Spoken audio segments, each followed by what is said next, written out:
All right. All right. Welcome to tonight's book club from Wednesday, October 30th. We invited Janette Rallison to join us.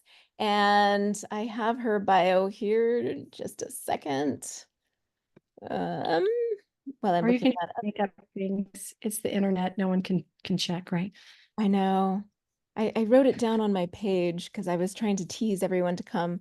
Most of the people were like, I can't make it. I have young men's. I can't make it. And I'm like, okay, I know it's the day before Halloween. It's not the best timing on my part, but I just figured if we just do it the last Wednesday of every month, people would be like, all right, let's just be consistent. We'll just do that. And we got to start somehow. Okay.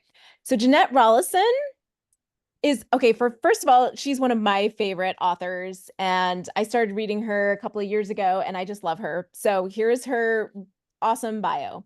Janette Rallison lives in Arizona with her husband and divides her time between her children, grandchildren, writing, and wandering around the house looking for items she has misplaced. This is how she gets most of her exercise. She has 2 dogs and enough cats to classify her as an eccentric cat lady. She does not do this on purpose. Every single one of the felines showed up on its own and refuses to leave. Since Janette has 5 children and deadlines to write books, she doesn't have much time left over for hobbies. Isn't that the truth? But since this is the internet and you can't actually check to see if anything is true, let's just say she enjoys dancing, scuba diving, horseback riding, and long talks with Chris Hemsworth. Of course. Well, I never said he answers back. So, I put on there her Amazon page, and yeah, so that's great. And I'll link to, she generously is going to give us free copies of her book that we are going to review for her. So be sure you leave the review after I send the link. I will remind you and send those out. Okay, so Janette. Hi. Okay, so first of all, were there any questions that Nope. I people even asked Heidi before she hopped on. I was like, Heidi, do you have any questions? I can ask questions. I am always good at asking questions, but if you just have something you want to say, that's good too. well, I'll just start out kind of telling you why I became a writer because sometimes people wonder why would you do this to yourself? People who know about the job wonder that. But I've always liked writing from the time I was little. Um, my mom just told me the other day that how when kids are little and they want their parents to tell them a story, apparently I guess I wasn't enthused about their stories because I started telling my mother's stories, which I didn't remember that, but I'm like, okay, that should have been people's first clue that I was going to be a writer. But I got into young adult because my oldest daughter loved to read, and I thought that was great. That's what everybody who likes reading and writing wants, right? A daughter who loves reading. And so at first I thought like, oh, we're going to have this mother-daughter book club and talk about books, and it's going to be great. And I was suggesting them, my favorites to her, but she was such a voracious reader that pretty soon she outpaced me. She read everything. And then she was reading the books and then telling me which ones I would like. And like, no, you're not gonna like that one, Mom, and skip that. So when she was in 7th grade, I thought, oh, she has a language arts class. This is great. She's gonna just love a class that's all about reading. And that year they were, I'm trying to remember the books they read. It was like Anne Frank's diary and the Grapes of Wrath, and like every sad, depressing Oh yeah. literary classic that teachers love. And one time, about halfway through the year, she comes home with Frankenstein and she starts reading it. And she puts it down with a sigh and says, "Does somebody die in this book?" And I was like, yeah, they do. and, and she just, gave out this frustrated groan and said, if I didn't already love reading, my English teacher would make me hate it. Yeah. And I was like, oh, how many kids out there didn't like to read, and then they're going to go through school and just think, well, I don't like reading, this isn't for me, and they're never going to pick up a book again. So I really, most of them I've written, I don't, you lose track because they're in different processes. but I think 37 books are out. And most of those are young adult romantic comedies or comedies, action, that kind of. Everything that you write has comedy in it, and I love that about your stories. And you started out traditionally published, right? Yes. I started out with Deseret Book that then became Bookcraft, that became Shadow Mountain, and then I went to Walker, which became Bloomsbury, and then Putnam.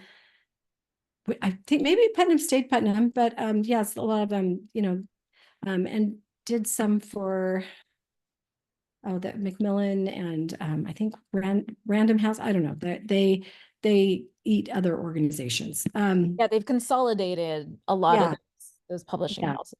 But now I Uh, see that you're going indie. I've seen a lot of your Yeah, stuff. most of my stuff is indie now. I do have one book that Shadow Mountain asked me to write, and that was because my agent kept sending them books like, okay, this one's a romantasy, and this one's a graphic novel, and I have a hard time staying in one genre. And then, I was writing. Lisa would ask me what I was writing. I was like, okay, it's a post-apocalyptic romantic suspense with sort of superheroes, and she's like, yeah, we're probably gonna pass on that one. And so, yeah, they actually asked me, they're like, can you do a YA rom-com for us? And I was like, yeah, I do know how to do that. So, yeah, that's the one I'm working on right That's awesome. now. I know that Yeah, they're trying to bulk up their YA, just in general, like YA fantasy, YA rom-com, all of that was what Lisa was looking for. yeah. So hopefully she likes this one. I do, I do realize like, oh, there's a little bit more kissing in this one than there usually is in my YA rom-com. So we'll see if she's okay with that or not. She might just make me tone down the kissing, but it's part of the plot because it's like a fake boyfriend girlfriend relationship. So they have to Awesome. try and kiss to get it right so that it's believable. But um, I don't get off track so easily. What was I Sorry, talking about? sorry, I keep asking questions. So I am in indie and also in traditional, and part of that is that you're kind of supposed to pick a genre and stick with it, and I just genre hop all over the place. And so the nice thing about that is that you can always put it up on Amazon, and then your fans get to read it, even if it's some obscure genre like post-apocalyptic romantic suspense with sort of superheroes. Yeah, I learned that if you're writing dystopian romance, there's only a category for that on Amazon for if it's young adult. So apparently in the post-apocalypse, only 17-year-olds can fall in love. The rest of Oh, us, you're we're out out of of luck. luck. You're out of luck. If This you're is sick, good to know. I'm glad to know that that's the expectation. yes, that is the expectation. Also, judging by the covers, it's going to be a very gray time or orange time, depending on what happens. One of the two. Awesome. Yeah.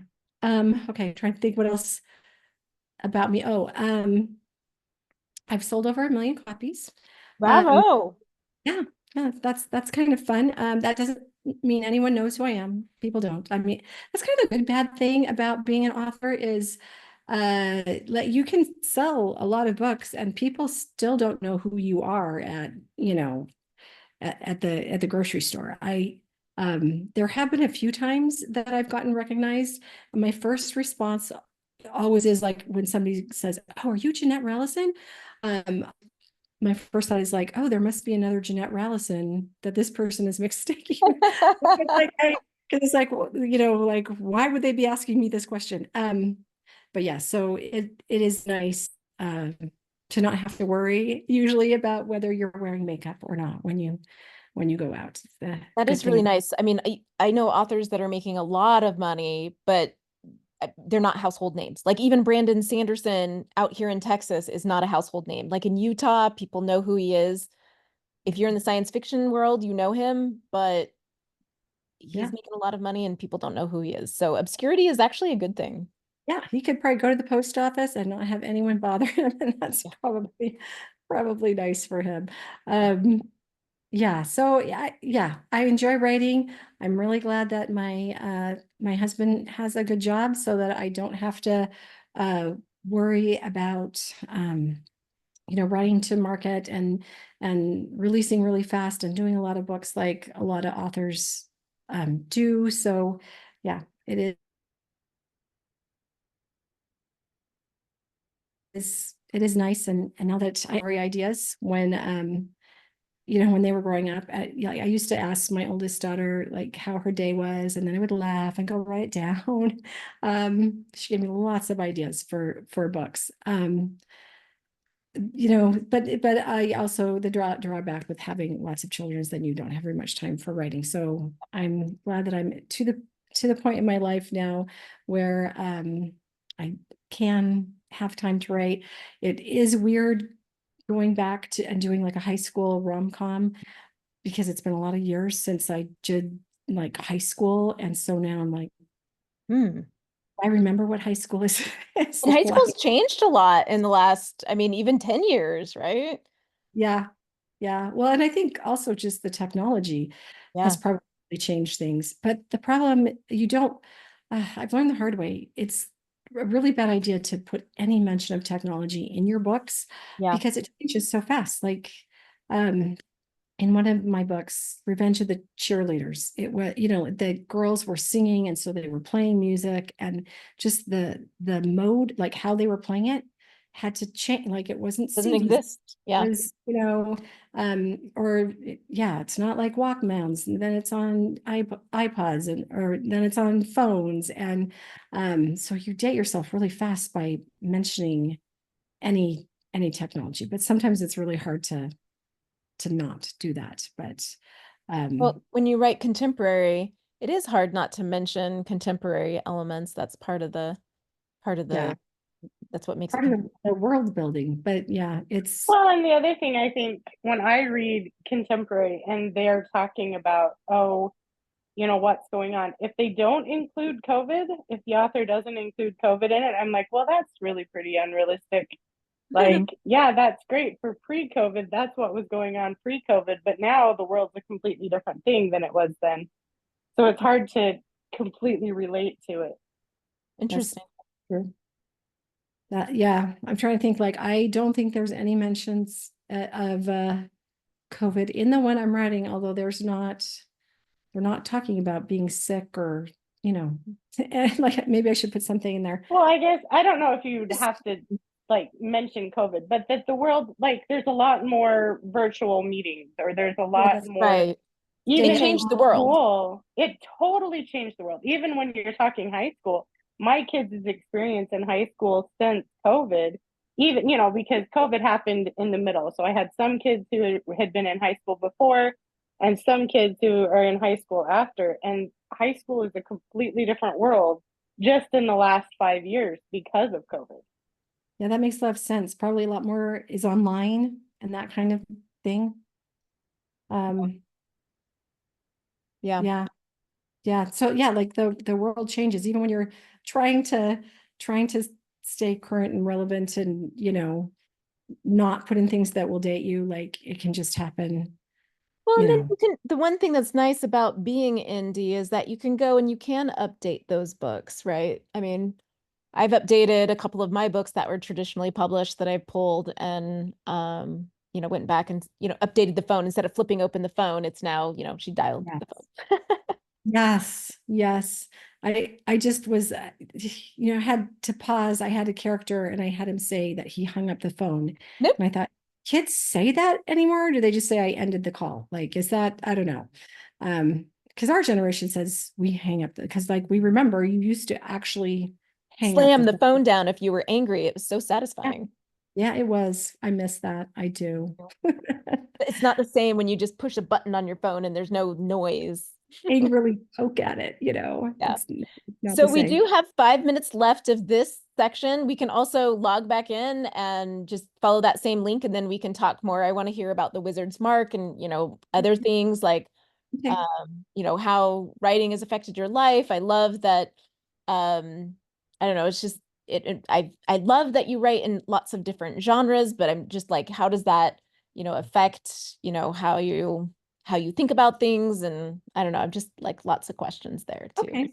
Well, do you want me to like hang up here and then just get back on, or Yeah, talk? we can right now because it just says 5 minutes, which is All right. fine. So we Let's- should be able to just log back in with that link. Heidi, you good with that? Oh, she has kids that were home, so she Okay, she might have muted herself. yeah. Okay, all right. Yeah, I'm muted, but I can do that. Yes. Yeah, okay, good. Let's all just do that and then see you in a bit. Bye.